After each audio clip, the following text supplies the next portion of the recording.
Ladies and gentlemen, boys and girls, welcome to the 12th episode of the Stevenage Football Club podcast, hosted by myself and Borough fan Matt Farley, along with guests of the podcast, discussing everything Borough, everything League Two, every week of the season. Now, it is quite an exciting podcast today. We are joined by two, I think, the most important men in Borough. Would you say at the minute? I think that's a pretty reasonable stretch to make. I'd like to think where else you can go with that, mate. I'd like to think it would be, but a quick introduction of the originals. Massive welcome back to Harley Clark. Harley, welcome back. Hello, always a pleasure to be here. Yeah, great to have you here, mate. And also a big welcome back to Joe, back on the podcast. Joe, welcome. Thank you very much for having me. It's lovely to be back here in the setup that we're in, that we're going to reveal in a I second. know, you've been quite excited about this, haven't you? I'm buzzing. As we are. Now it's a massive welcome again to the two of the most important people at Borough at the minute. We have got currently assistant manager and ex-Borough player, Alex Revell. Alex, welcome, mate. Lovely to be here. Looking forward to it. Nice to be back and up in here and in the manager's office, but not getting in trouble for once. Doing an interview instead of getting in trouble. It's brilliant to have you here, Alex. And it's great to see you as the assistant now. We saw you play last season, and got to be honest, I did love that goal celebration against Newport, mate. My God. Yeah, well, it's you never know when it's going to be your last. For me, it was probably more games than I wanted it to be. To be honest with you. More 1 in 18 did that very well this year. I got this. That was one of the best celebrations I've seen from a Stevenage player. I think it was probably the frustration of my 2-yard miss against Port Vale. I think that was a bad time. That was bad times, but we all missed. So, but no, listen, it's great to be back. I've really enjoyed all my time at the club, and it's given me some great memories, and it's given me some great opportunities. So, and there's none bigger than what I'm doing now. So, I'm really grateful to everyone at the football club to bring me back. No, really good answer. Again, it's great to have you on the podcast. Just a quick question: have you listened to the podcast at all? You don't have to say it. You put me right on. Yeah, of course I have. I think I listened to episode 8. That'll do. To episode 7 later. Fantastic. Honestly, it's fantastic. To be honest, in my defence, I've been very busy listening to Pep, Jurgen, and catalogue of managers, isn't Are you telling us we're not your main football reason? It's unbelievable. Listen, episode 7 was a good one. Yeah. And he weren't involved either. But it's great to have you on it, mate. Honestly, thanks for this. And also, massive welcome to Borough manager at the minute, Mark Sampson. Mark, welcome. No, thank you guys. It's a real pleasure to have you here at the football club and have a chat about what's been going on and hopefully what's coming up. Yeah, honestly, thank you so much for this opportunity, and I know for one that you've possibly listened to the podcast in the past. I have, I've actually listened to more, yeah. No, I like Revs. He's done his own work. Chuck me right under the bus. Just roll you under there. Well, I am really intrigued to hear Rev's thoughts, actually. So. I think that should come in the quiz later, shouldn't it? I don't think it's appropriate at the minute. Talking about the future, not the past. But no, I travel in about an hour every morning, so that slot between 6 and 7 o'clock driving in is always podcast hour. So it's something, or it's been a pleasure listening to you guys and just getting, for me, understanding more about the football club. Trying to get more insight into what's happened in the past, what's everyone's thoughts on it. I just really enjoyed it. So thank you for putting it together first and foremost. It's definitely helped me. Yeah, that's all Farley. Farley deserves all the credit for it. No! His little Stevenage top that he always wears. You've got it's the old badge, I've got the new gear, but no, and do you know what? I think we said, didn't we, when we started doing the podcast, we weren't certain who was going to be listening to it. And I remember when you said many months ago, I was listening to it at the start, and it made us aware, didn't it? It was really cool that people associated with the club were listening to it. But no, thank you so much for coming on. It's an absolute pleasure. Just bear in mind in the future when you're giving us some stick, we are listening. Yeah, I have said that. Honestly, and it's funny. Constructive feedback. All those nice things we said about Alex. That's the only episode. Thank God we listened to all of them. Honestly, but so no, really, fellas. Obviously, it's going to be a bit of a different setup today. Obviously, normally we go through the whole of League Two and things, but really, I think we're just going to start the podcast by just asking you how the new roles are going and when you come to the club. Alex, we'll start with you. Obviously, I say retired last season at the end of the season, but finished his playing career and came into the academy. How have you found that role at the football club after your playing career? It's different, obviously. You know, when you go from a kind of an adult environment and to going into the youth football, you have to adjust. When you're in this environment, it's about winning. It's all about winning. You build every day to win. Obviously, we want to improve and we want to make players better, without doubt. But you are judged on winning and your style of football. But obviously, when you go into the youth setup, it's about developing, and you're trying to develop players that the manager can see playing in the first team, but not only in this first team, and obviously as high as they can go. You know, you're trying to build careers and you're trying to build opportunities that change people's lives. But it's tough because I think at times people don't realise how ruthless football is. So that's a real side that probably I've tried to bring into there to make them realise that it's not just about ability that gets you this wonderful career that, you know, we've all been lucky to have. You know, it is an honour to play football, and that's how you should be seen. But also, you know, there are some real hard times in football. So it's important that these boys know, and I think that was one of the main reasons why obviously the chairman wanted myself and Ronnie to take that role, because it was almost like we're teaching them the football experience. You know, we've been there, we've seen it, and it's not about us telling stories every day. It's, you know, just offering that side of it that maybe they haven't had before. But, you know, down at the academy there's some brilliant coaches down there, and they're developing players every day. And they work tirelessly to promote maybe one or two players to get into this team. And obviously we've seen that with the players that have come up this year. So they deserve a huge credit, and it was great to go down there to actually see how much time and effort they're putting into it, because you don't appreciate it. You get lost in the game, you get lost in this amazing game that you get lost, and you don't realise how much time and effort and love people put into to bringing, you know, kids up. And it was a real eye-opener for me. It was a real experience, and obviously one that I wanted to grab, because I want people to have the same career, well, not the same, but better than me. And that starts, you know, from such a young age, but I want to help them develop into, you know, the best job in the world.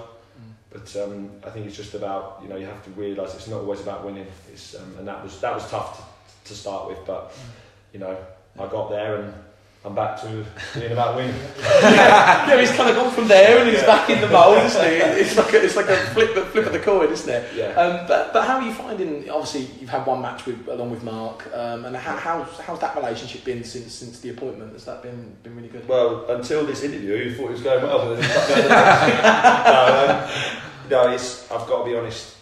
To have the opportunity to work alongside Mark is one that, to me personally, you know, I didn't think I probably have.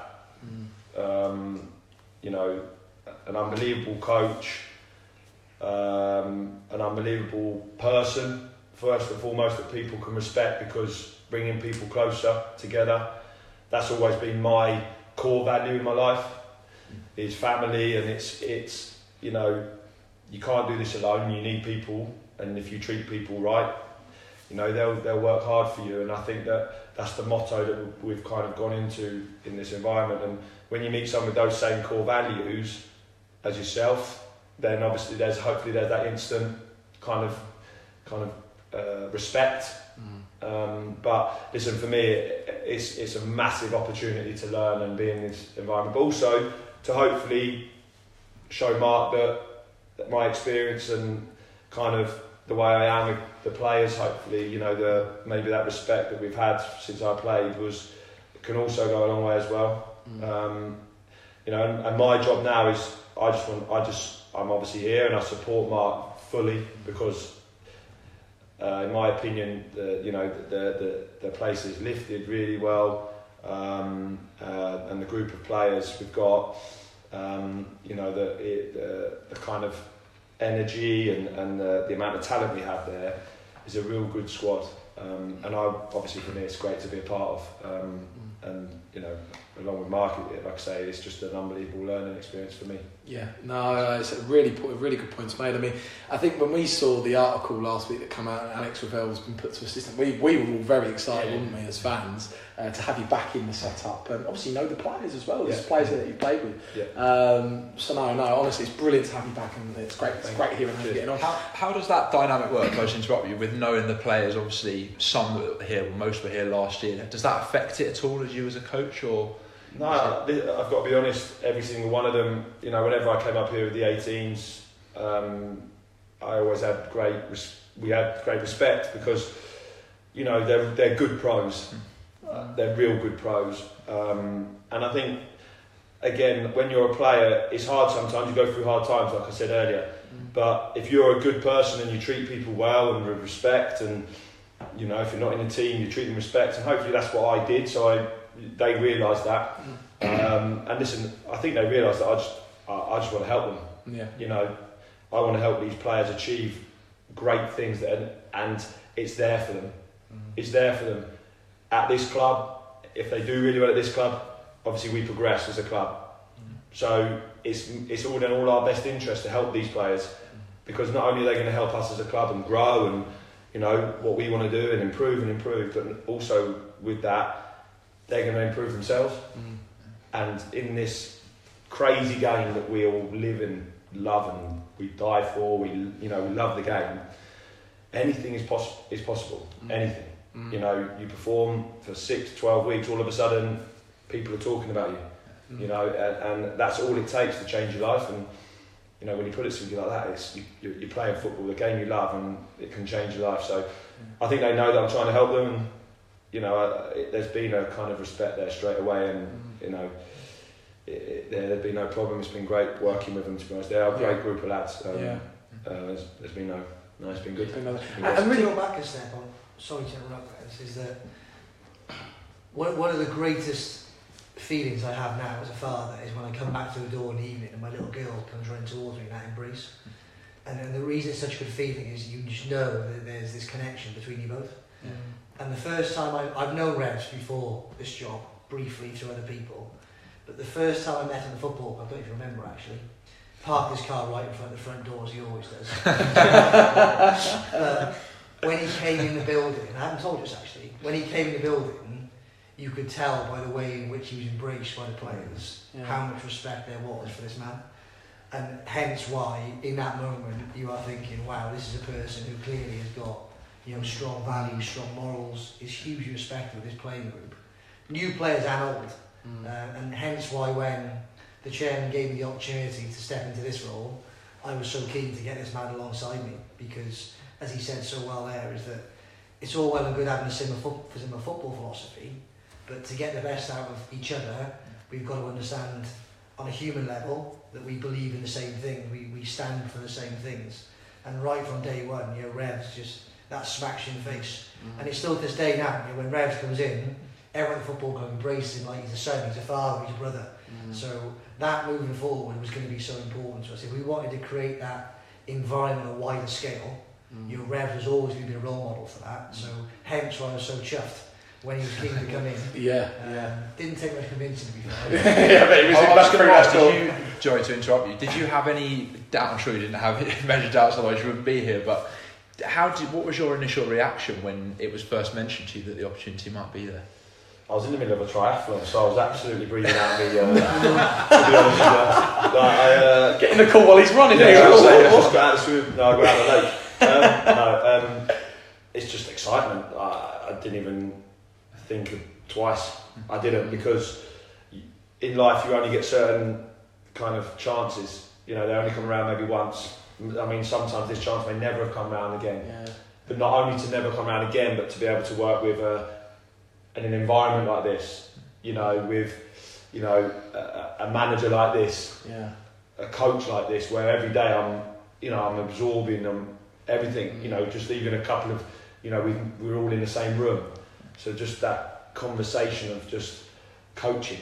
I know, like, to other people they'll be like, oh, coaching, but actually, it's what it's a passion. Yeah. So it's got to be a passion because you spend all your life. You know, we're in at 7. You're in at what time are you here this morning? 7. I don't know. So I'm half 6. I came in at 8:30 and I was like, oh god, I feel guilty. I'm coming late. They're like that, sitting there like, you know what I mean? But players' mentality, not coaching. That's twice now. But sorry to answer your question. I didn't think twice, and I spoke to Robbie and Steve Payne, and they said to me, look, go and do it. You're ready to do it. Whatever happens, you know, I think we've made progress with the 18s as well. Yeah. So whatever happens, you know, I think you go up there and enjoy and be a part of it because the wheels are in motion hopefully now, and you know, obviously I'm sure we'll talk about the first team later on, but we're you know, it's been really kind of, like I say, a once in a lifetime opportunity that hopefully for me may never have come around, but now hopefully I'm in it and I'm learning. I can just improve. Yeah, and you know, I don't know if the lads agree, but it's great seeing the camaraderie between you both. Because honestly, I remember the interview that you did last week, Mark. I mean, you spoke a bit about your relationship, and for us Stevenage fans, it was great to hear, wasn't it? Yeah. You know, that you've got two people at the helm who get on so well, and it's great coming up here and seeing. I say the banter, but again, the camaraderie between you both. It's great to see. It really is. So it's got to be enjoyable. Yeah, it's a job you love. Yeah, you know, it's like you guys. You know. No one's paying us for this. No, believe me, it would be a lot better. But why are you doing it?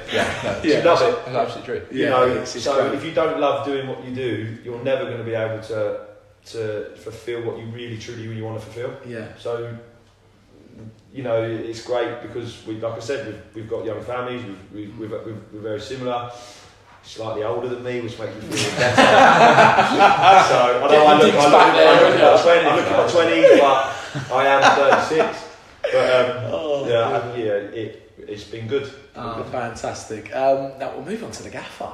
Well, I say the gaffer, I should say gaffer's borough manager, but Mark. Okay, we'll move on to Mark. So, now I think I've told you this story before, Mark. I always remember 3 days. I think it was about 3 or 4 days before Jersey. And the news got announced that you joined the football club, and for me, I remember saying, "God, Mark Sampson's joined the setup at Stevenage." It was such a big appointment, and now to see you in the caretaker role, leading the helm. And I'll ask you a little bit about how's the new role going, and what it was like coming to the club, and also did you know a lot about the club before you came, basically? Well, coming to the club, I said it publicly already. I've been lucky enough to be involved in some amazing organisations, some not so amazing ones as well. And ultimately, any organisation I've been part of, the thing that makes a difference is the people that are there. And I actually met with all the full-time staff at the football club and the players and the staff on Friday for the first time. First time for a while we've gotten in one big room and just said how thankful I was for being made to feel so welcome coming to this environment. You know, it was a big decision for me, but a decision I had no doubts about. You know, this football club, when you spend time at the training ground, when you spend time at the stadium, when you spend time at the academy, when you meet the people involved, both at the stadium staff, the academy staff and the first team staff, you just sense there's a real good group of people here committed and caring about the football club. And I think once you've got that in place, you've always got a chance. You know, resources, finances help, but ultimately people make the difference. So I was made to feel so welcome from day one, and I've learned so much in a short space of time about the football club, through people like Revs, through listening to podcasts, especially the 7th episode. John Ashton, who gives me a different story every day about the good times and what a good player he was. Apparently he's a culture midfield player, according to that. Oh dear, mate. Debate that. So no, look, that was the side of it was incredible. Obviously, the way in which the job came around is a difficult circumstance. You know, everyone at the football club did their utmost to support the previous manager, and unfortunately, you know, football is, as much as it can be incredible, it gives us these great highs. There's also difficult moments, and you know, the last week in particular has been a difficult time for us. But in those difficult moments, you learn a lot about the people around you, and the people around this football club have just been outstanding in how respectful they've been to the work that's gone on previously, but also the supportive nature that this is a difficult time, and when it is a difficult time, like Emily family does, you come together, you support each other, you stand by each other, and we find a way to go forward together. So all those things have been apparent at the football club, which has made it such a special place. And already, having only been here for 3 months, I feel like I've been here for 20 years. I feel like I've known the football club, the people for so long, which gives me that huge sense of excitement and energy to make something special happen here, and that's what I'm absolutely determined to do. Yeah, no, really good answer. And also, how have the players been since the news last week? Have they all got on board with all the new things and really tried to work hard in the week? Well, I go back to it. It's always a difficult moment because players develop a connection with managers, and then suddenly the news comes that there's going to be a change. That's always a difficult time. So I think we have to manage that period. But ultimately, we have to move forward. Once I decided to accept the role as manager of this football club, I made a commitment to the football club to say I will never make a decision that's selfish. Every decision I make now has got to be in the best interest of the football club. So although I'm in a position where I am not in a position where I've got a long-term contract, I have to be thinking long-term. My responsibilities as a football club, and every decision I make, every action I take, is to make this football club better in the short, medium and long term. Fantastic. And I think for the players, it was a question of, right, well, what do we need to do in the short term, but also set out a vision for the longer term. So we spent a lot of time with the players, engaging in a lot of one-to-one conversations, small group conversations about, look, what is special about this football club, what's going to help us, what's going to be our USP, how do we want to be remembered, how do we want to be known, and we've come up with some really strong ideas about how we can go about that, and they've been awesome. I love this group of boys already, I really do. They're such a good group of lads, and a group of people here, the staff as well. I genuinely love them to death, and I'm really excited about if we can get an environment conducive to energy, excitement, enthusiasm, performances will take care of themselves. Yeah. So I think we've started on a really positive footing. We've set those foundations in place, and now it's about just continuing to show what we need to do to get performance level which will allow us to get results we want to get. Yeah, I completely agree. And you know, it's really funny because I think me and you did the very first pod, didn't we, Harley? Yeah, it was just me and you. It was just me and Harley, and it was really funny because I think basically before we did the podcast, we were going through everything's new at Stevenage, new appointments, new signings, and I think we said Mark Sampson, future Stevenage manager, in the very first podcast. I remember us saying it, and it's happened so quick, isn't it? Just over the first 11 episodes. So it's great to see you in the driving seat and bringing all the experience that you have to the club, and again just listening to you, who's passion and who's enthusiasm. That's great to have, which is fantastic. So no, thanks for coming basically to the club. It's such a big appointment. Like I said, it's a pleasure, and I've been lucky enough to work in some great organisations and been lucky enough to work with a group of people who've allowed me to be part of a successful journey. You know, my first ever job in management was at the same professional club, and very similar to this situation actually. Played 9, lost 9. Wow. You know, and 18 months later, I move on and we're competing with the division. Wow. So, but that only came to the people. Yeah. You know, my job here is to set an environment and let people flourish. Yeah. And then luckily at Bristol I had some amazing times. Again, it seems a bit of a habit actually. Bottom of the league when we started. 3 years later, 2 FA Cup finals, 2 Champions Leagues, lose out of the league on the last day of the season, but don't mention that. And then what a journey with England, you know, so highs and lows, you know, life lessons, but you know, 12th in the world, eliminated from the European Championships without winning the game. 3 years later, bronze medal, 2 semi-finals, and ranked second in the world. Do you know, it's such a small world as well, because I remember, I think it was 2015, the Canada World Cup. I'm pretty sure I got that right. And, I remember... Seems about 25 years ago. Yeah, it does. And do you know what? It's really aged a bit. I lost everything. He's doing well. Why did you say that? Oh, you meant it though, didn't you? Not a word said by me. No. I feel like that's easy. This relationship we spoke about, it's been broken down on the podcast. But it's really funny. It's such a small world that we live in football, because I remember watching the semi-final against Japan. And I remember seeing you on the touchline, and if someone would have said to me, 4 years later you'll be doing a podcast with him and he'll be managing your club, you'd have gone, what? Like that. It's just such a small world and how things can change. And again, it's brilliant to have you here. No, I appreciate that. The point I was making was that it's about the people. It really is. You know, I was lucky enough in those 3 organisations to have a great group of people who, once we set the environment, took ownership of where we were going and just drove it forward. And I see some of the traits in the football club. I see the potential in the supporters, in the players, in the staff, in every football club, that if we can just get that environment that allows them to flourish and be themselves and be the best version of themselves, I think we can generally get excited when we can take a football club. Yeah, completely agree. We'll come on to obviously the first team, because we haven't mentioned the first team yet. Now, honestly, mate, I get stick before this for going on. This is the Matt Farley show, this, right? I think I'm doing well, didn't you? But obviously we'll come to the first team. Obviously, currently sitting in 24th place, 3 points out of 24, no win currently in obviously the 9 matches. We'll discuss a little bit about it and your thoughts. Obviously, not the start we wanted.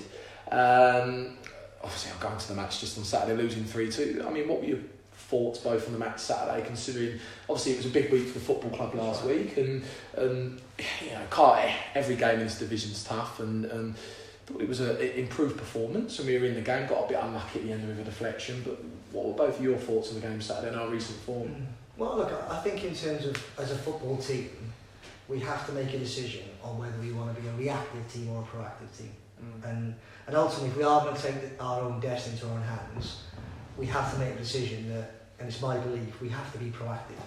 And that means that we have to not wait for mistakes from the opposition, we have to force mistakes. And we can't hope for mistakes when we have the ball, we have to create opportunities for us to score good goals. And I think for large parts of Saturday, I felt we tried to be proactive and actually take responsibility for getting a result. And by that I mean, back to the point just made, creating moments where we can create pressing moments and then applying pressure, and then with the ball, creating some spaces for our dangerous players to get the ball in and then do what they're great at. And there was loads of good parts of the game. We spent the majority of the game in the opposition half. We were the team looking to move the ball in the opponent's half and again create those spaces and create those chances. But at this point in time, we are making small errors that have huge effects. In football, you'd be amazed how one small error has a big knock-on effect. So, for example, if your striker in the pressing phase is 5 yards too high, it means your midfield player's got to be 3 yards too high, and the centre-back is 2 yards too high, and that's enough space that's level for a pass and a run.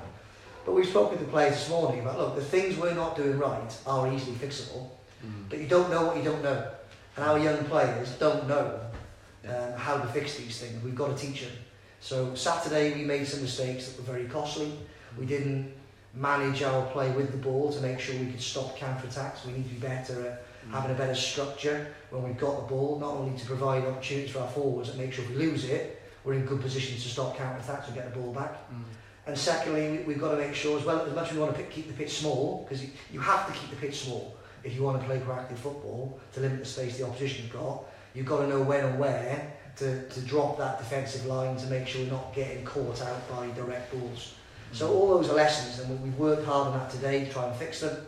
And look, simple point, we want to win football matches. Who doesn't? But I've seen enough on Saturday to say, after 2 training sessions, that's big progress. Individual performance in particular, there's some individuals who really stepped the plate on Saturday. That will be better tomorrow night, and we'll get better every game. And if that's our mindset, that we're better every game, we're going to be a really good team come game 46. Yeah, I completely agree. What were your thoughts as well, Revs, on the match just gone Saturday? I think the biggest thing for me, obviously, coming from last week was my first week watching training every day, and I saw players doing things throughout the week that they took into Saturday, and that's the biggest thing as a coach. That whatever you teach out on the pitches out here, you hope that you maybe get 1 or 2 of those outcomes on a Saturday. Now, from Saturday, I'd probably say we had nearly double figures of maybe outcomes of times where we've played and passed the way that we've been doing on the training ground. So when you look at it, and we know that they're there. So we know that that's something that Mark's been working on, and we've just been working on simple passing drills, and all of a sudden they come out. It's pleasing for us, and obviously, like Mark said, tiny mistakes cost goals at this level of football. There's no denying that. We had a 17-year-old and an 18-year-old centre half on the pitch on Saturday. Again, now that might be crazy, but actually we're in that situation at the minute in time as a football club that they're going to play. So, I think when you look at that, you think they're 17 and 18 years old. You know, the next time they go on that pitch, they will not make that mistake again. They won't make those mistakes again. So yes, we are about winning, but from 2 days of working and information overload, it was like the players were about to school a little bit because it was so much information. We try not to give us too much, but in that short space of time we needed to. I kind of described it that obviously, of course, I was disappointed with the result. Of course, we were. You know, we wanted to win. Beyond, you know, we want to win. But actually, when I look back at it, I wasn't disappointed with the way we played at times, and I definitely wasn't disappointed with the way that they worked. You know, the desire that they showed. But it's just mistakes can, you know, cost you games. And you know, those tiny little changes. All of a sudden, when you don't make those mistakes, then all of a sudden you're looking, you know, at wins rather than scrappy losses, and that's basically what that was. And we went and came in today. The players knew straight away. We didn't really have to tell them. They knew, you know, they knew the maybe the mistakes or where we could have done better because they kind of thought about what we'd done the previous week. And that again is really important that the players are learning, because on the pitch we can shout and, you know, and tell them maybe move or whatever they need to do, but actually there'll come up situations on the pitch they have to solve. And I felt that they, you know, they're beginning to understand how they might solve that on the pitch, which is brilliant for us. No, completely. Can I just ask a question? I'm going to go back to, and please correct me if I'm wrong, an interview that I think you did. This is proper like Stevenage trivia now, my weird memory. An interview I think you did at the beginning of last season where you talked about Luther, who captained the side on Saturday. Oh, you made this point. Yeah, this is what we were talking about. And I remember you saying that when he first came in, he was really quiet. Am I right in saying that? Yeah. How have you seen a progression in him to the point where he was now filling that role as captain, or was giving him the captaincy on Saturday and a tactic to try and increase how vocal he is on the pitch? Or because we don't see, you know, we kind of see bits on the pitch, but we don't see what he's like in training. And I think you can finish this. I think I'm going to say I think that with Luther, sometimes a captain isn't always going to be the one that talks. That happens. Sometimes a captain is, and even say when I was captain, I probably wasn't, you know, as loud as Scotty Cuthbert. So we know that Scotty Cuthbert is a leader. He doesn't need an armband to be a leader. Yeah, this is exactly Paul Farman doesn't need an armband to be a leader. Curtis Guthrie does not need an armband to be a leader, because he is a leader. He is. Now with Luther, I think personally the reason why I feel that Luther was perfect for Saturday was because every day he comes in and he is a brilliant professional, which is what we want. We want brilliant professionals coming in to learn, to work, and want to improve not only himself but the club, which is what we're saying. You know, he's a really good, genuine person. Now, we want to develop good footballers, without doubt, but we also want to develop good human beings. Because actually that goes a long way in life as well. You know, they're not going to be footballers forever. I know that we are concerned, we want to only concern ourselves about football, but actually they're good human beings. So actually sometimes it's a great reward for those attributes that he provides every single day. Every single day of his life, he comes in.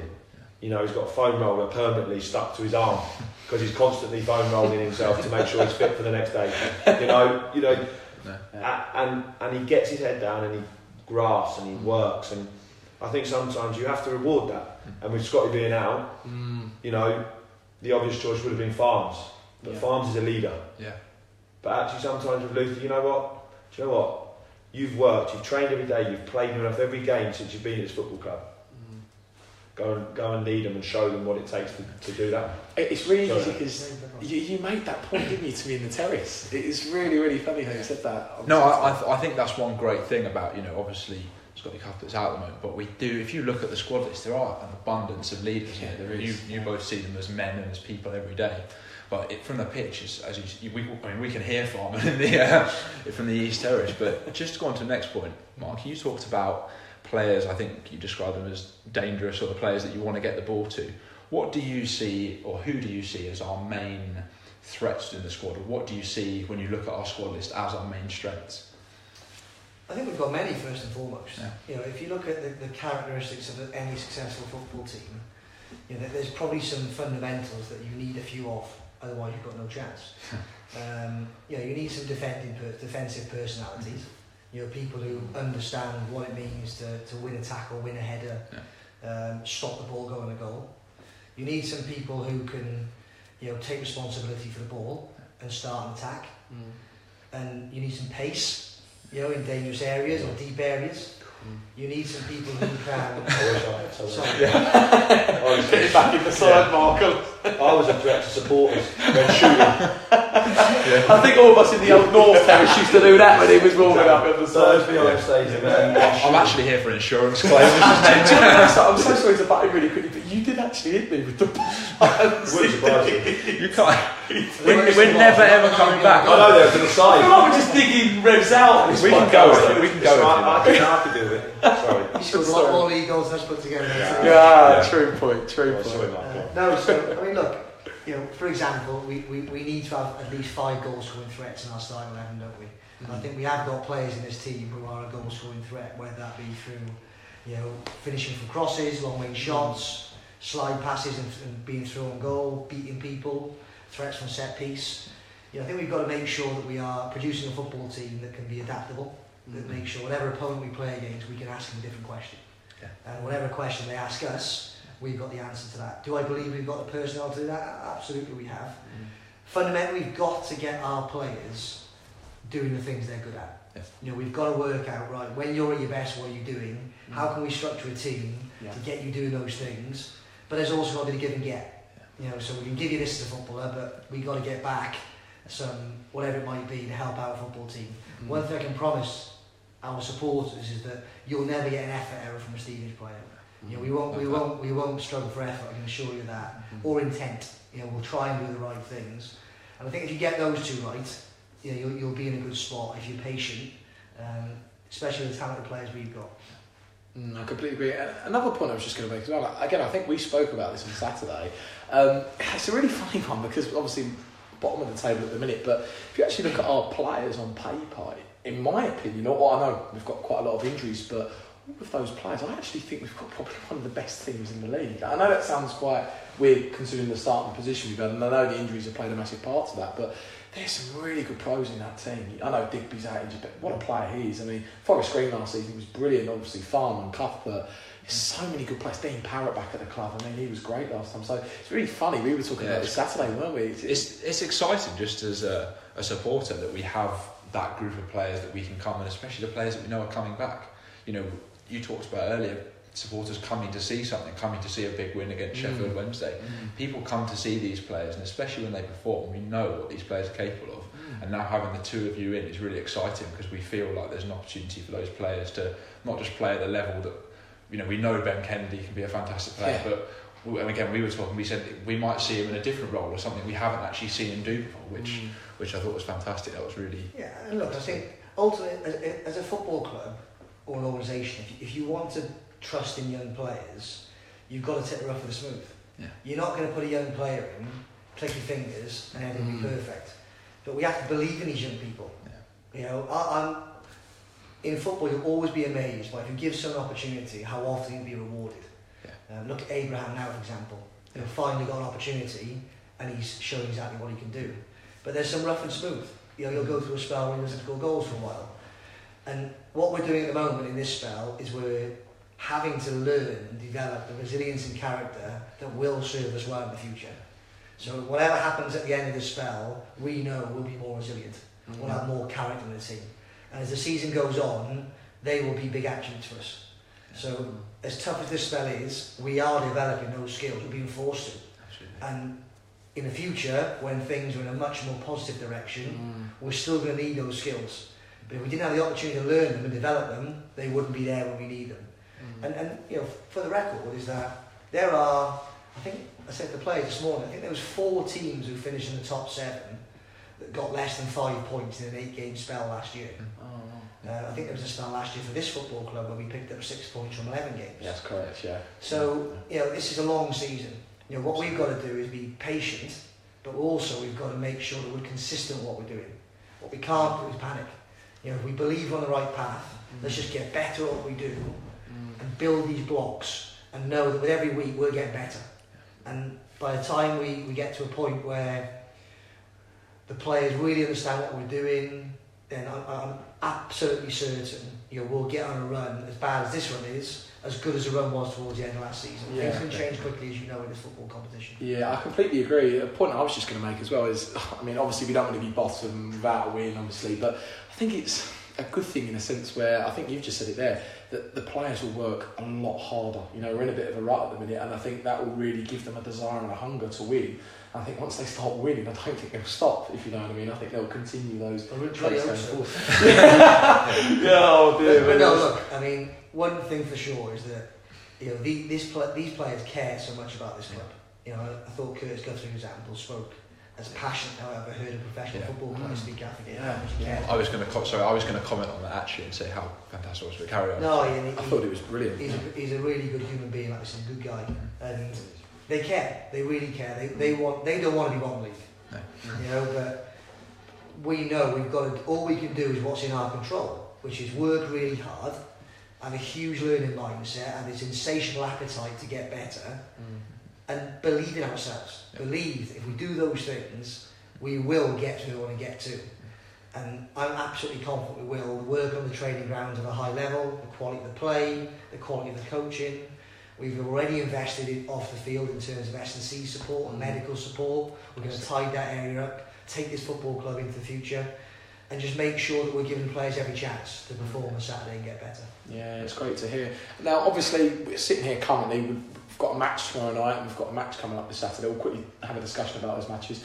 Starting with our, obviously, 9th League 2 match tomorrow night against Northampton. And, with all the things we've just spoke about there, what are our thoughts about the match tomorrow? It's obviously a tough one. Northampton have been up and down, haven't they, recently? But they've just beaten Newport at the weekend, so they're coming off a bit of a high. What are your thoughts on tomorrow night, and what do we want to see tomorrow night from the players? Well, we want to see a win. That's for sure. We want to play to win, that's for sure. And as much as we talk about tactics and we talk about trying to play this way, ultimately, if there's a choice between do we have tactics or emotion, we are taking emotion all day.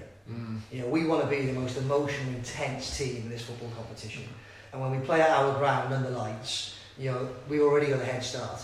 You guys bring some emotion, some intensity. And we've got to get this place alive and get everyone in this football club feeling that passion, that intensity, that emotional connection to these boys on the field, that we can all just push that ball in the goal. Like Anfield on the Champions League night. And I've been to Anfield on Champions League night as a supporter, and as an opposition fan, you feel like you can't breathe. You literally feel like you can't breathe. Is that you're 3-0 down before and I think we've got to bring that emotion to the game. As much as we talk about tactics without emotion is a waste of time. So at the moment we are working on the tactics side of it, but we've got to make sure we are the most emotional team in this competition with the most connected supporters to the team, and then it's the tactics that can make a small difference. Bring that emotion with good tactics and getting the best out of your players, and we can be a good football team. So for tomorrow, that is what it's about. It's about bringing that emotion, trying to show the intentions to do the things we've been working on. And we know what Northampton are like. It's going to be a real tough game for us. But do we believe we can win? Absolutely believe we can win. Do we believe we can be much better Saturday? Yes, we do. Am I excited to watch this team play again? Yes, I am. So that's where we feel at the moment. Players have been great, but it's just about now turning up tomorrow with this huge emotional intensity and unleashing that dynamics. And hoping that will get us in a position where we can get the 3 points we want. Yeah, I completely agree. And Rev, this is next sign of yours tomorrow night, isn't it? Northampton Town. Before you came to Borough, you were at Northampton as well. So Northampton set up quite well as well. And what are your thoughts on it tomorrow night? No, listen, I echo Mark. Obviously, for us, it's showing that willingness that you want to win a game. We all. I think any fan wants to see that desire and that willingness to work that little bit harder, maybe, to win a game of football. Any fan wants to see that. There's been many a times that we've lost at home that you've been clapped off. Is that because you played well, or is that just because every single one of you has given everything you've got to a man? No, I think that happened when we played Bradford. I don't think anyone who I stood with said we deserve to lose. I don't know how the ball didn't go in the back of the net. I've got to be honest.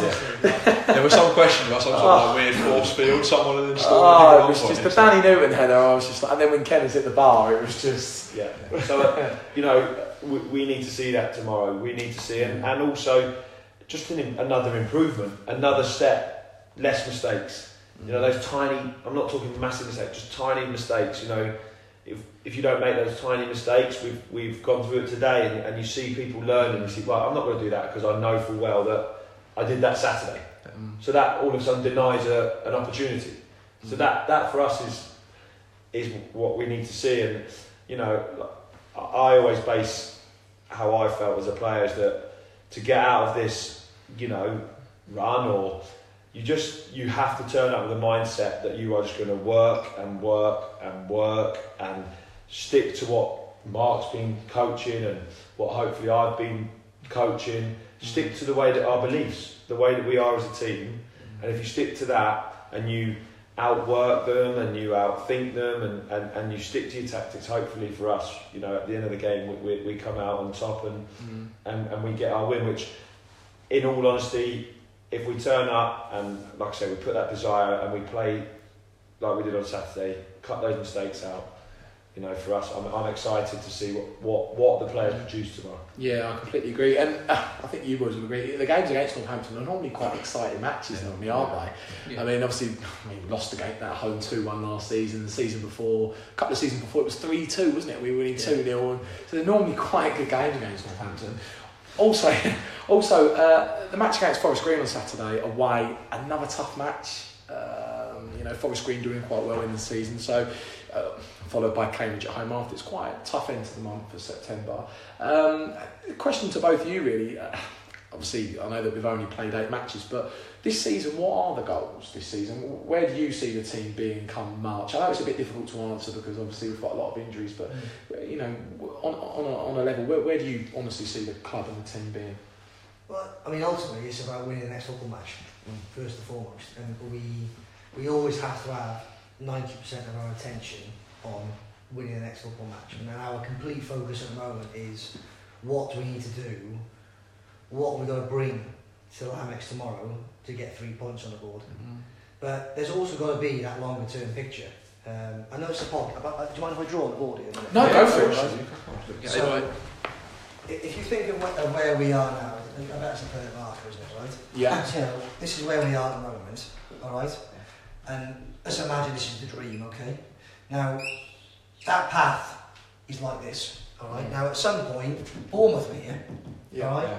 I was at Swansea when they were here, alright? Yeah. Now, what happened there didn't go like that, I can assure you. It went like this. Like a zigzag. It's not a straight line. It was tough. But ultimately, you've got to work out, other than money,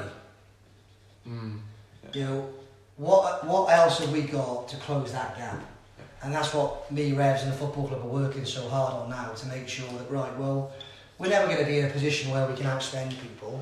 So what else have we got? What are the USP? What other things can we do to make sure that we're moving in that direction? And I've said to you before about the off-field stuff, about increasing our S&C support, having a more individualised weights programme, having a more individualised medical programme, having a more thorough both team plan and individual development plan. Making sure that the great work off the football club that Alex is doing with the new stand and with the first club in the Football League to have a digital programme. We've just got to find ways to be competitive and move ourselves in the right direction that don't matter on resource. And ultimately, it goes back to my main point of get really good people on the journey. But we have to make sure that we are doing the right things, that we're reaching for the stars, and that starts now. What we can't do is play in a way or do things now that aren't moving us in the right direction. So as I said right at the start, although my role at the moment is caretaker manager, my responsibility as manager is to make sure every decision is in the best long-term interest of the football club. So our focus is win every game, but I can assure you behind the scenes there's so much work going on about where do you want to get to and what's got to happen in that gap to get us moving in the right direction. I like the fact that you brought up saying about the money side of things, because we've never had the biggest budget in the league. but it hasn't seemed to be a problem in the past for us, because you look at what happened when we got promoted the first time around. We had near enough the same setup that we had that won the conference, and it seemed to work out for us in the end. So like, I like the fact that money doesn't always solve your problems. You know, you look at teams like Mansfield, for example. Yeah, they made the playoffs, but they haven't got promoted. Yeah, they'll be up there this season, but they've lost a lot of players as well. So you know, it's all about like I say again, that right balance of bringing in good players, but not necessarily the most expensive players in the world. So I like the fact that you brought it up as well. I mean, if you look at the journeys of those football clubs have been on, their model of play is similar now to what it was when they started. And that's not me saying that we're going to copy that model, but what I am saying is that we do want to find a way of playing that gets the best out of our players, that is consistent so we can develop it, and it can breed right within the football club, and people outside of our football club are aware of how we're trying to play, and that suddenly becomes the attractive proposition then. You know, in my experience, and Revs knows far better than me, you know, word in football travels quick. If your training methods, we're lucky with our infrastructure, our training ground, our stadium, the way in which our supporters create an atmosphere at our stadium, you know, we will bring the right football players to the football club if we get those right. You know, those players who are saying, hey, do you know what, I want to be honest, Jimmy. I want to come here, I want to commit to you, and I want you to make me better. And if I get better, I want us to get better. And, you know, how many Bournemouth's current start 11 were with them when they were 24th in League Two? Yeah, that's a very good point. And that's the exciting part about this journey, about, come on in, you know, let's get our noses pointing in the right direction, let's get excited where we want to go. But ultimately still, we are where we are. We're 24th in League Two. But, you know, we still have to have a bit of our mind, the football club, on the bigger picture. And as much as we're focused completely on tomorrow, we're also aware that we've got to do the right thing for the longer run. It's really interesting as well, comparing to the Bournemouth situation, because there was a time when we played Bournemouth, they were in the same in League One, weren't they? So it's proof that it can be done. You just got to work really hard and have the right resources. You know, Swansea, Bournemouth, clubs being a part of that. So Sheffield United, Sheffield United, yeah. So you know, we've played those teams in the same division, so it can be done. And the process that you've said there is almost like a zigzag, and I can imagine once you succeed on that path, you feel like you've achieved a lot more than just having a linear process. Surely, as a coach and as a manager. Yeah, I mean, look, I remember being sat in the Football Association on one of my first days, being, well, look, you know, we're here, and the world's best are there. They're not going to get worse. You know, they're going to get better. Yeah. So if their rate of improvement is on that angle, we've got to go on that angle. I'll do that again, actually. Yeah. No, you're right. You know, so if we're here now, and the better team are there already, now their rate of improvement is going to be that. They're not getting worse, are they? Yeah. Now, if we go on the same curve, that angle there, we're always behind them. Our curve has got to do that. So we've got to work out what is in that blooming gap there. Yeah. What's that bit here that we've got to do differently without having resource that is going to allow us to overtake them at some point. And it's a really thinking differently is so important. And Revs is great at that, because he's got that background of, he knows the football club inside out. So he also knows the little things we can do to make a big difference. Yeah. But we've got to think the opposition. We've got to think the opposition football club and say, well, yeah, you know what, we can't afford to play a player as much as you can, but we can do something different that gives us an advantage. And that's my thought process at the moment. What can we do differently to give us a winning edge? Yeah, that's absolutely. No, completely. And it was, you know, I was just thinking in my head actually, wouldn't it be funny if we sat here in a year's time and we played this back and we're currently sitting in League One? It'd be excellent. But I've got to be honest, I was just thinking that as we were going through that. Wood around. That'd be pretty cool. It would be pretty cool, yeah, it would be amazing. Now, we've been doing really well at the minute, we're going nearly 50 minutes on the podcast. Now, really quickly for the listeners, we would normally do the normal format, but because we've got Revs and Mark in, just changing a few bits of the podcast, we won't do the League 2 roundup, we'll do that this week after the Northampton game. Now, on a bit of a funnier note, coming up to the training ground, I kind of thought of a game that we could play, quite a funny game that I think it's normally played on television with footballers and soccer and things like that. If you both wouldn't mind playing it, it'll be really fun. It's called Getting to Know the Team. Now, myself, Joe and Harley are going to ask you guys some questions about the team. Could be funny ones. So, for example, worst fashion dress. Anything like worst fashion sense. How long have we got? The coach's pants. Everyone, the groundsman, it can be anyone. I think Rev's is going to be on quite a few of these, to be honest with you. What? Well, sorry, no, I had to get it. Basic training gear. I can't speak. I'm in an old tracksuit, and to be fair, he certainly went most attractive back now it's a bit off the cuff. We haven't come with playing questions, but we'll do it first. How about we do Joe and Harley for Revs and me for Mark? How does that sound? Sounds good for us. Yeah. Would you boys like to do the honours? Who takes the longest to get changed before training? Who is the last one that you've got to drag out? Are they all pretty good? Is everyone? Surely. I think everyone's scared. I think Mark knows a few. I think he's. Yeah, but you can feel free to jump in if there's someone that comes to mind. I want to say Charlie Carter. Oh really? I want to say Charlie Carter. What is that? A lot hair product or? Facial products. I think he's all those Nivea creams. Yeah, he rubs on them. I want to say Charlie Carter. I'm going to say Charlie. What would you have said for that? Charlie at the moment is playing as much table tennis as he is. Yeah, he is, yeah. I mean, having said that, where you've got to give some sympathy to Chaz is him, Noel and TVC travelling the same car. Oh, he must need a minute. Oh, he needs a minute, doesn't he? So he needs a minute. Obviously, poor old TVC is injured at the moment, so he's a lot of the time doing some extra work. So those two are hanging around a bit. So I think he's got an excuse to be fair to him why he's last, but I wouldn't argue he's last to leave. But Jamie Field in that bracket is last to leave because he works so hard in the training ground. Yeah, oh really? Yeah. You've got to drag him off. Yeah, that's fantastic. A real quality young player with an incredible learning mindset and work ethic. Yeah, he's one to. It'll take him some time to get there, but with his mindset, like I said, he'd be out there now. Doing laps. So maybe he's not the last out for those. He might still be out there. There's cars in the car park. We did wonder who that car was in the car park. Really good answer though, Rez. Holly, would you like to go next? Who is the biggest wind-up merchant? Because I've got a couple of ideas. So Joker? Do you mean Joker? Yeah, the biggest Joker. Biggest Joker. Obviously Curtis. Yep. I'd say Nuge is up there. Oh, Nuge is up there, but I mean he's too big to get away with it. Really, do you know what I mean? It's like Nuge is coming, you can hear his big feet stomping down the court to it, but they don't really get away. I'd probably have to say Farms likes the odd little one as well. Farms likes the wind up. Yeah, he does see the wind up. So I'd probably say Curtis to be fair. Curtis has always been like that, but that's his character. That's so great about him. Yeah. You know, he's one of them that, you know, can pick you up when you're down, you know, without really knowing it. Do you know what I mean? Like, he just enjoys life, which is the way you have to be. So I'd say Curtis. Curtis? Good answer. I'm going to ask one. Who is the hard man of the team? Oh, hard man. So I reckon there's a few that are credible. Well, there are a few, yeah. Luckily for us, actually.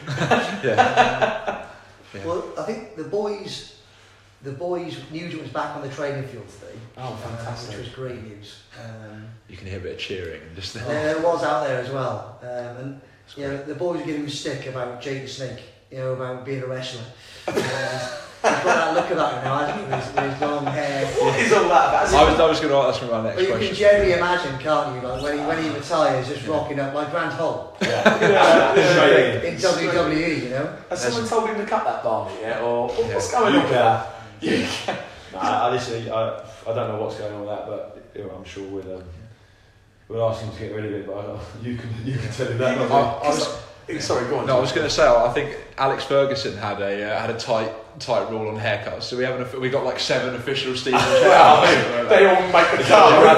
The official haircut. Yeah, the official haircut. Well, at least he can still get a haircut. Yeah, this is completely the wrong conversation. He doesn't need that out. I'm rubbing that in profusely at the minute. You got to say Scotty Cuthbert.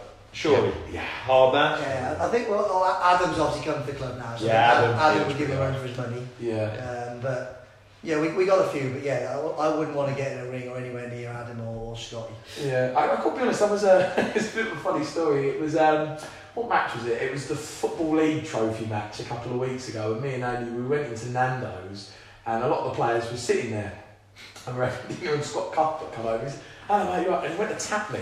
I made my food glow. He went to tap me. Chicken everywhere. I was trying not to, picking up your shit. Corn and the cob's gone flying. Yeah, I was kind of showing off Framey a little bit. I was like, no. When it bruise of a hand mark, I was like, oh my god, he would have sat down. I think you just listened to episode 7 where you give a bit of stick. Even Rev's That's episode 6. Yeah, he was just giving you a bit back. Boys, any more questions? Can I flip it round? If Cuthbert and Adam are the hardest, who's the softest player? Oh, I tell you what, that is a brilliant That's question. a tough question. Is there? We're not known at Stevenage for having soft players, but is there someone who maybe, if you had to go 12 rounds with someone, who are you fancying your chances against? That's a They're looking over the board at the moment. I think what I say is that You don't have to answer. The diplomat. oh wow, I've got Danny Newton. yeah, great. Danny Newton, I would. sorry, I Danny. We thought you were saying No. Sorry. I've been scared watching him a few times. Tough man. The way he runs into players, I kind of Yeah, I forgot about Danny Newton. Yeah. I just saw him there. What about Adam and Ad? What? As one of the hard men. Yeah, Here, we said Adam. Oh, sorry. This is only your podcast. So softish. Yeah, who would you choose? That's a tough question. You can answer that one. Gee, I thought it was. No, I flip it. He's just passing that. This is so diplomatic. Who would I take home to the, I flip it as a positive. Yeah. I'd say that, Yeah. if I had a daughter, who would I want her to bring home? That's a great Is that a better way of twisting? Why didn't we think of that? No, You guys, yeah. To be honest, I wouldn't want any of them. Yeah, that's not going to answer this now. Actually, no man on the planet. No, look, we've got some guys who are really humble, kind. A lot of them are. Yeah. Some like Keller Watts, Nice. Diggers, Luther. They're just, when they play football, they look very different. But off the field, they are just polite, mild-mannered, kind, caring, human beings. Oh, actually, no. Do you know what? I've got the answer to that. Joel. Joel. I'd go in the ring with Joel. Have you seen him punch? He's like the old guy. He doesn't know what to do with it. He's got a catch first. I'm sorry. Joel can take that. See, as an outsider, I would throw in someone like Arthur. No, really? What some of those challenges that Arthur was Really? Yeah. Just from an outsider, I would choose Arthur. I'm going to say Joel. I think Joel, and I've got to be honest, I think Joel would be quite happy with that. If I'm honest. Would he be quite take that as a positive? Is he going for the sort of journalist technician now? Yeah. He's a technician. He's a technician, isn't he? You know what I mean? He's the technique one. He's not done it all. So Joel Byron was the softest. Interesting though, really. I wouldn't say softest. You just said that. I never said Sorry. that. I just said I'd take Joel. Oh, sorry. I thought you were alluding to. This seems like some sort of. We'll have to edit that one out. This seems like some sort of charity gig we can get together. It does. Holly, any questions? So obviously there's a lot of close-knit friends in the group. You've obviously got people like Luther and Alex who obviously live together. Who is the most inseparable of the group? Oh, what bromance? Yeah, because I've seen obviously other than you two. I'm seeing Charlie Carter and Nora a lot now. Really? Yeah. No, they're... Yeah, well, they're driving buddies. I think they've completely just left TBC. I think TBC Drive. TBC Drive. They sit in the back. They're in the back together with their iPad. Is he driving with one leg? Is he doing like that? He's got one leg up like that. He's got a smart car. That's the problem. I think I've seen Charlie Carter and Nor. Charlie Carter and Noor, that's a really interesting one. I wouldn't have picked them two to be fair. Maybe, I'd say that's the only two I'm seeing really. I think Curtis and Elliot, maybe. But Curtis is a free spirit. He tends to just, he seems chilled out, doesn't he, Curtis? Nugent Snoops. Yeah. Oh, Nugent and Curtis again, they're quite, aren't they? Yeah, because I've seen a lot on obviously Instagram on their stories. They don't stop posting on there, do always out together. I remember in Jersey, I think he took him to see his family, and it was another Instagram post. I'm going to put one out there. Who controls the music system before the matches? I'm coming from a bit of a unique. I know that separate teams have someone who will do that, but who would you say normally in control of that? Good question, actually. I think Curtis did it Saturday. Did he? I saw Curtis doing it. Yeah. Snoops has been most of the season, hasn't it? Yeah, I think Snoops. And can I ask, is the music dreadful? Is it? I'll tell you the best DJ in the football club by a mile. Yes. Yeah. I know you're going to say. Is Keith. Keith, yeah. No! I'm not going to lie, I thought you were going to say Ash, but I said Keith. Ash, God. I knew where you were going there. As soon as the players leave, it's normally like a little time for us to... Well, you heard it. Oh, they heard it, the 90s disco. Oh, I thought Dodger straight on. Stands. Really? Yeah. So So solid. He's all, yeah, so solid and cheerful. The Yeah. Prodigy. Yeah. He's got to be playing some of those old tunes, Keith. Isn't it? It's really funny with Keith. I remember known Keith for years, and he used to run the supporters team. I think he still does, actually, doesn't he? Yeah, he does it. And he's brilliant. I've got to be honest. He's fantastic. Keith. He's so organised, and he gives so much time for the supporters. They used to go out on a what was it, Saturday or Sunday? They play Sunday. Sundays, yeah. Again, he still organises. Most important person at the club. Really? Yeah, because he's the first, you know, anyone like that, you're the first kind of face you normally see in the morning. Yeah. You know, as a kit man. Yeah. You know, it's a relentless job because you're constantly being asked for things, and I know I've got to be honest. I always think it's one of the most important jobs because he's the one that keeps the spirits because he's the first person you see. So he's done great, hasn't he? He's done a amazing. role model what we want. We've talked a lot. I'm a big believer that as a society we all have a social responsibility for the mood in the room and what we bring to the mood. So anytime we come to a conversation or come into a room, we have a responsibility on how we affect that mood, whether it be in a positive or a negative light. And what Keith does incredibly well for us is he role models it, because he sets that mood in the morning. When the players come through that door, he role models the mood we want, which is high energy, happy, focused, hard working, together. So I think when you've got staff like that, people like that, who can role model all the things we want to bring, you know, it's a godsend, and he's a great guy, isn't he? Works so hard. And he's a massive supporter of the club. I think he's supported the club for over 20 years, I think, isn't he? That's a great example of something that as supporters probably never ever think of about someone that's in a club. Really, you know, you might notice him on game days, but actually, you know, especially at a bigger club where you don't know he exists. So it's a great example, as we spoke about off air, something that is so important to players at the club, having those right people around, which goes back to points both you made. It's all about people, and that's what I think the three of us will take away from tonight. And so also, fantastic. Look, we have we know as a team we have a responsibility to create that emotional connection with our supporters, but you know, it's also a challenge I will give our supporters that, you know, you guys can pick your mood when you come in the ground. You know, when you arrive at the ground on a tough day at work, it's either, right, I'm looking forward to shouting a few of these, or it's, I can't wait to get behind these guys. I can't wait for this first whistle and really get engaged with these boys and say, come on lads, you know, let's really bring something to this team tonight. Let's really bring some energy to this ground, this football pitch. And you know, what we want to do is we want to create those memories. You know, life is about memories. And we're lucky enough that when we have our families and our friends, we have these great memories. We spend so much of our time together as a football club. Is that we want to make some memories here. We want to have those nights where we replicate the Sheffield Wednesday win. You know, we want to win tomorrow. We want to say, come on in. Who's come down local for a quick beer to say, hey, well done, lads. We're right up and rolling now. You buying? Yeah, I'm going to say. I would probably put We it get out there if you are.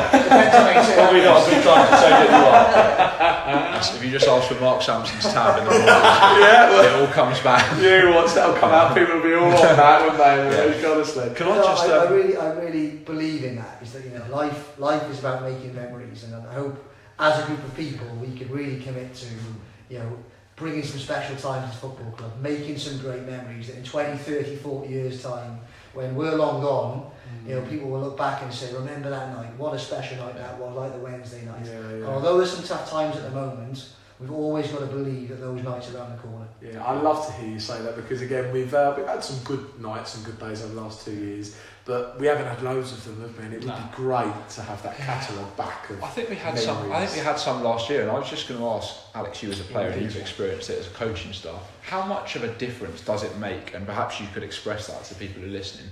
When you feel like the fans are behind you, or you feel like, because I mean, there's got to you. How much do you notice that as a player? When, because we notice some weeks it feels a bit flatter than others, or something's a bit quieter. How much of a difference does it make when you've got these terrorists going for it? Or I think it makes a huge difference. I do. I think Mark spoke about it earlier. You know, the Liverpool feeling of when you're there. It's almost, you know, I think when I was lucky enough when I was at Rotherham, we moved into a new stadium, and they tried to build behind the goal, you know, similar, you know, put all the main, you know, supporters there. It was no surprise that year when we moved in there that we scored, I'm sure it's something like 16 goals in the last 5 minutes of games. Wow, fantastic. Which got us promoted. You know, it got us to Wembley. literally just because the energy to go towards them, the energy to score a goal, it drives you on. It drives you on, and you know it is tough at times. And like Mark said, you know, we haven't won enough games. That breeds uncertainty. It brings people come into the games and, you know, almost expecting is this going to be another game? Yeah. But you know, I think tomorrow night, for me, I think we've had, like you said, we've had some great games on a Tuesday night. We really have had some really good games. I think Mansfield, I remember, stands out for me when I was playing. We drew 1-1, but the atmosphere was electric. Do you know what? That was a brilliant. It was electric, you know, and we deserved a lot more that day. And so for me, you know, you come off the back of that and you think, do you know what a great time. Swindon, I think last year we had a really good atmosphere and we won in the pouring rain. In his chair from the halfway line. You know, and again, I know no one was behind the goal, but it was just the atmosphere was great. And as a player, it gives you know, for me now, what do I miss when you retire? You miss obviously those moments when you score a last minute winner.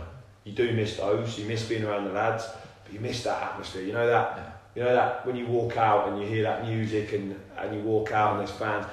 To me, there's no better knowing all these people have turned up to watch you. You know, play the game you love. I agree. And it can play a huge part in it. And listen, we're the same. You know, we want to win games. We want to win games, and we want to give you guys, you know, the best ride we can, without doubt. That's why we love football. You support teams, you know. We want to give you that, and believe me, we are working as hard as we can every day. We really are. And you know, this week feels like it's been a month, but actually, although it does in terms of that, it feels like it's gone. Because you know, all of a sudden we're all nearly at Tuesday again. You know, we're here, and we will work every hour in the sun we can. To make sure that we get that success, and we're determined to do that, and we you know, we need everybody in it together, and you know, everyone around the ground, obviously me and you guys, you know, hopefully people listen to this and do you know what, they feel energised, they feel like, do you know what, I think these guys here, they want to make an impression, they've got something to prove, and there's no greater challenge, I've always said in my life. Not prove it. I always love to prove doubters wrong. I love to prove doubters wrong. That was my whole career. And there was a lot of them.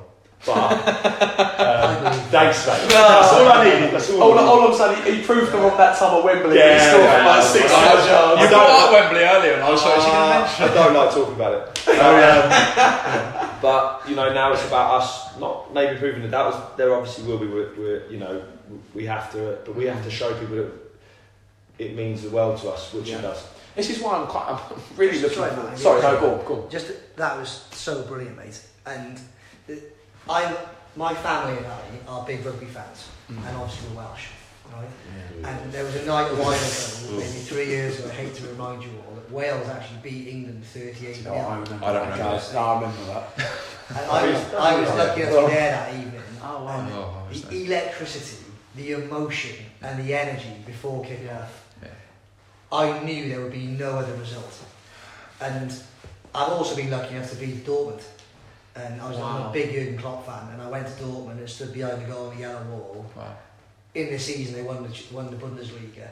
And it genuinely felt like there was just this connection where the fans were playing, the support of the players were in the stands, and about the difference it can make, without a shadow of a doubt. That's why the players play. It really is. But what I always think is that our responsibility is to give you something to cheer about, but there's also a bit of give and get. And I think what the great grounds do, the great supporters do, is that they demand, but when those moments come where you just feel like the players need us now, and they just step up. And you know, in the Millennium Stadium, it's like and boom, the boys just look lifted again. You'll never walk alone, you know, whether it be Dortmund or Anfield. So I think it's our responsibility to give as much as we can. But in those moments where it's like, come on, we just needed to get a bit back, that's when we see those connections. That's when you feel it. You go, do you know what? They are with us. Because in the tough times when we needed it, they gave us a bit, and we just give you so much more back. But absolutely, let's make this a place where there is this energy, this emotional tension and intensity, where families, supporters just love coming to our ground. and want to watch football. Yeah, and do you know, I was just going to say earlier, I really do think the new North Stand's going to have a massive part to play in that, because I've kind of thought for the last couple of seasons, especially last season, there's nothing beyond the goal. We'd have those two sections of the stadium, the east and the main, there'd be nothing beyond that goal. And I've always said, if we can get I know that we've sold quite a few season tickets in that stand, if we can get three, that corner down there, get teams with 20 minutes to go and really back the team and back the boys, I really think that we'll pick up a lot of results. As Rev said, I think it makes a huge difference. It's almost like you're sucking a ball into the net. Yeah. It does make a huge difference, and don't ever feel like it doesn't go unnoticed. Yeah. Because it does. Yeah. Never give up. Never give up on that support, because it does. It's always noticed. It is. I think after any game, if you've lost, it's hard, because when you've lost, you feel like you've let people down who are coming and paying their good money to come and watch. And I think at times that's actually a good thing, because if you feel that disappointed, you feel connected. Yeah. And actually, I felt that, and I think a lot of the lads do now. It's hard to get that connection sometimes. People with footballers have bad press sometimes, but actually, I looked around on Saturday and I thought, do you know what? There was a lot of lads there that they felt that connection, and hopefully that is another learning experience that some Luis Fernandez has never had. Yeah. 17 years old.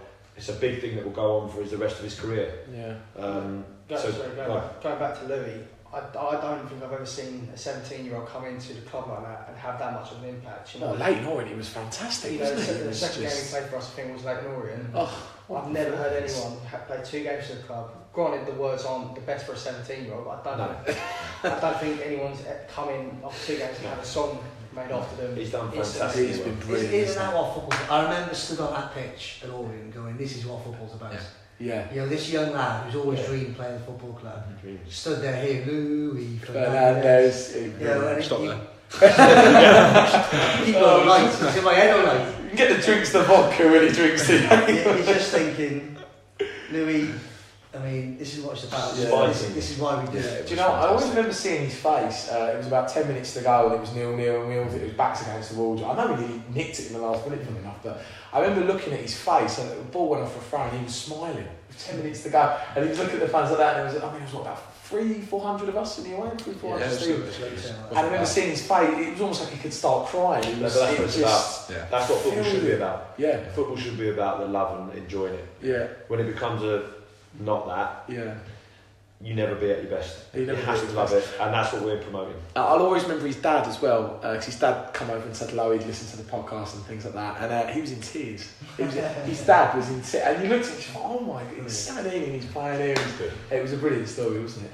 But yeah, been going an hour and 20 minutes. Just before we finish up, lads, do you have any questions for Mark and Rose? No, I think everything's been covered, really. Yeah? Yeah, it's been just...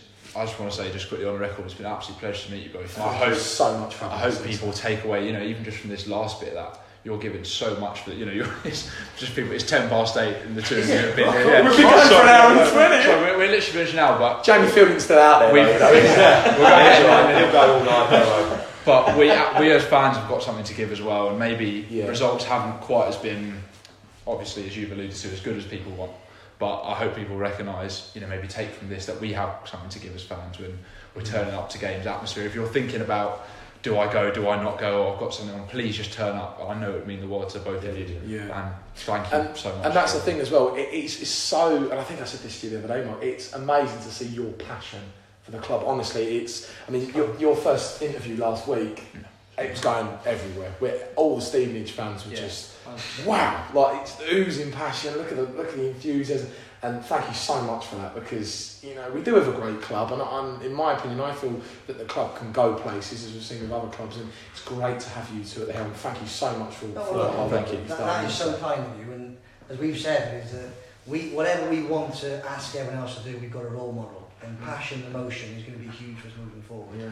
And look, I do think it's important to know is that we are fully aware of where we are. We know we're bottom of the league, we know we're a difficult spot, but we are big believers in positivity and the impact of positivity. And although we are in a difficult situation and we fully appreciate that, the only way we will get out of this is through sticking together, staying positive and believing in what's possible. And I believe so many big things are possible if we can bring that emotion to the football club, bring that passion and that belief. that we can do something really special. Yeah, I can definitely assure you, every single Stevenage fan is backing you too. Honestly, they're so happy that you. And again, I know that, as you just said, they're not the position we're in, but every Borough fan is backing you to do well, and you've got our backing, honestly. We will work very hard, won't we, mate, to make it, to get us back to where we need to be, and so that. And the biggest thing is that whatever happens, we will make sure that we're all as one. Yeah, I completely agree. But thank you to all the listeners, hopefully tuning in. It's been an hour and 20-minute podcast. Sorry. That's without Joe. That's without Joe's lead 2 stages. They could have even gone under 2 hours. But get me to work out backwards. But the funny thing is it's got to be probably our longest, isn't it? I don't think we've gone... Yes. Well, we're not helping the situation, I mean. No, I mean, we're not. Honestly, we took about half an hour, didn't we? Turn the lights off. But no, once again, thank you so much for this opportunity. Thank you for coming on. And you've got all the Borough fans backing, honestly. Cheers. Thank you very much. Thank you very much. To all the listeners, hope you enjoyed the podcast. Again, 2 upcoming matches. We will do another podcast sometime in the week, going over other bits of League 2 round-up. Thank you to all the listeners. You've been listening to the Stevenage Football Club podcast.